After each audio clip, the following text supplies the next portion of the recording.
Hi guys. Well, I bought the cheapest laptop in Canada or perhaps North America. It's a LENOVO machine, 7120 AMD Athlon.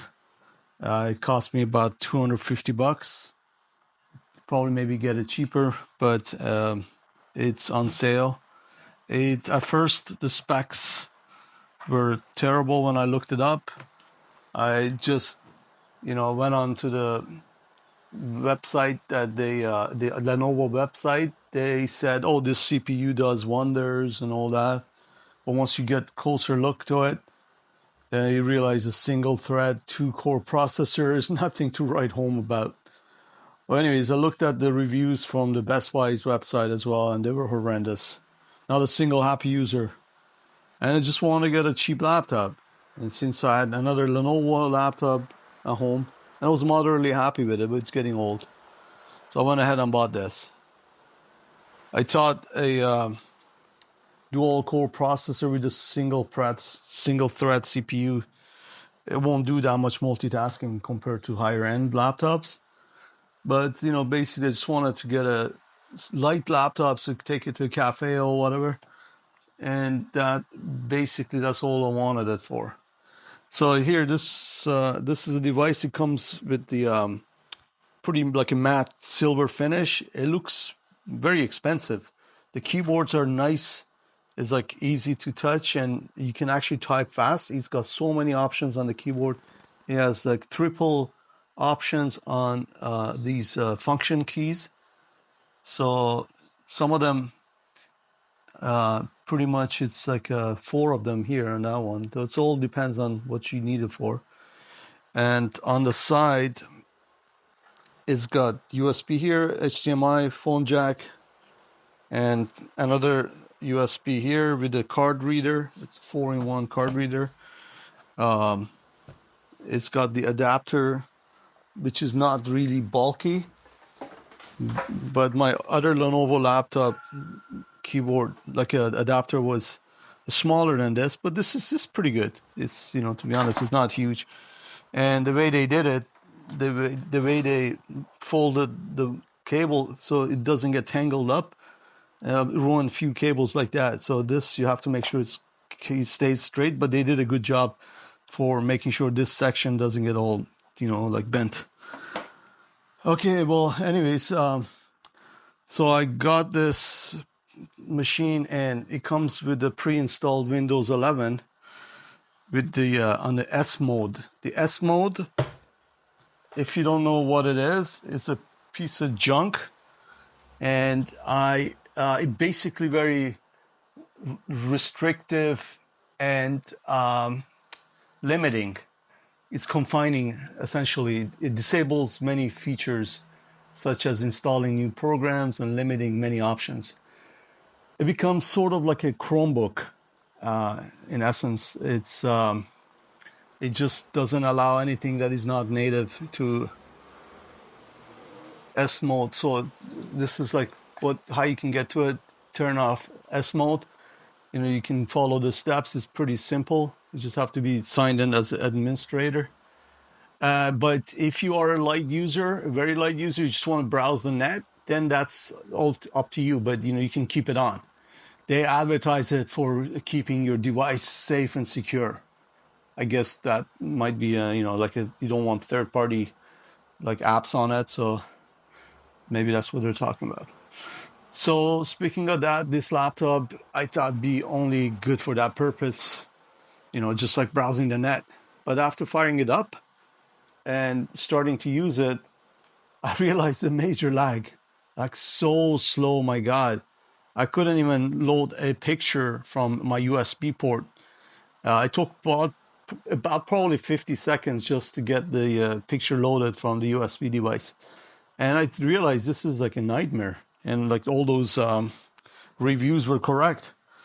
But then I said, you got to upgrade this thing. It's only got 4 gig of RAM, and you need to upgrade it. So what I did, I went to a computer shop, which I also suggest you do that. You go get an 8 gig stick and come home and install it yourself. It's like putting batteries in your remote control. It's just like there are some screws at the back here. Open it up, And this device, like this section here, just like you pop it in. I can maybe do another video after for that one. But then it became so much faster. It became smoother. Doesn't lag anymore. And to test it even more, I installed two heavy Adobe programs on it, and they still work, perfectly fine. Even with the Chrome open, Chrome is notorious to eating all the computer's RAM, and so it still was okay. But mind you, I also run a whole bunch of stuff from my external, external hard drive. You don't want to clog up this device as if it has doesn't have much space on it. So, for example, here, like this disk management. Oh man, yeah, it's like pretty lame if you ask me. 128 gig of it's like 114 capacity, but it's basically 128 SSD. So it brings it down to 114 or change. It doesn't have much space for you to clog it up with different apps, so you mind that. And I would suggest do not upgrade this SSD. Don't go on a larger SSD because it's extra money you're gonna spend, which defeats the purpose of having a cheap laptop. If you want to go with a bigger SSD and a bigger RAM, just stick with the RAM upgrade because it's cheaper. It cost me $40 or so with the 250, so it cost me probably 300 altogether. But if you go with the SSD, then another $100. So they just go buy a better laptop with better specs, like maybe a Ryzen 5 or Ryzen 7 from Asus. They have good deals on that, like a 5800 CPU. They have good stuff there. But so yeah, just if you want a cheaper laptop, just stick with the RAM upgrade, and it does make a difference. It's not sluggish anymore for the price you pay. It comes with Windows 11. Everything is new. The looks are new. The Wi-Fi is faster. The speakers are pretty decent. I'll just run this little music for you.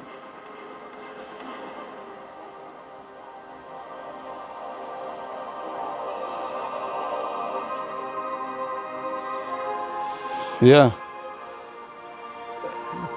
It's not super bad. I mean, it might not come through the mics that great, but yeah, it's it's a decent machine for that price. The battery life is decent. It's not like what they say on their website. 11 whatever 9 hours. It's 3 hours plus, maybe bit more of continuous use. With a power saving mode, you don't get more than 3.5. I mean, if you leave it on and go back, but continuously, 3+ hours, and it's got the nice 15-inch monitor, the display, and it's got the webcam. It's got the nice touchpad. So like the older touchpads, like say for example, if I'm scrolling down, you have to go like from the sidebar, but this new one you just put 2 fingers on and then it just scrolls down and 2 fingers back. So the newer ones, so it makes it easy. You probably don't need a mouse, but I usually use a mouse anyways. But yeah, so it has an earphone jack. It comes with a whole bunch of features. It's better security. It has like a support for a while. It's got the Dolby audio speakers. I know it doesn't come out that great. It's like a pretty bright screen. The refreshing rate on it is not too bad.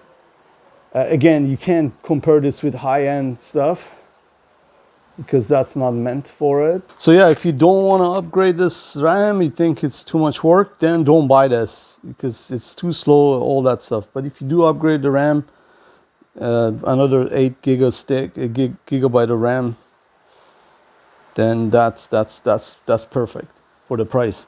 And it's very light. It's got this nice thing, so I'm just gonna put it on a scale to see how heavy it is. So 1,618 grams, or 1.67 kilograms. So it's pretty light, let's say, with the, because you know when you put the stuff in your backpack, everything adds up, and then you have to haul the whole thing. So with the, so it's 1936 gram, 1936 grams altogether, which is not bad compared to older laptops. So just because of that, because it's new, it's got support, it's got Windows support, it's got Windows 11. It's a nice device. It's got 2 USB, and yeah, I would recommend this if you do upgrade the RAM. If not, then just don't bother. Go buy a better Ryzen 5 and something like from Asus.